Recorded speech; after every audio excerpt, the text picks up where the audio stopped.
In this video, I'll show you how to search for a switch and find any switch instantly. When you have multiple rooms and dozens of switches, finding one specific switch can waste time. With search, just type the name, like study lamp, and jump straight to it. No scrolling, no guessing which room it's in. Whether you're controlling a device, checking its status, or troubleshooting, you get to it instantly. Now, I'll show you how to search for a switch.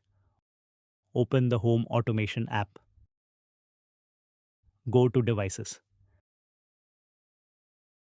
Select the room, then tap on the search bar at the top.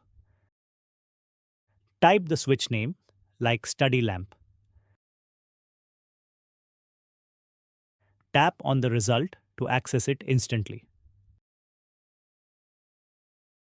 That's it. Your switch is now easy to identify and use.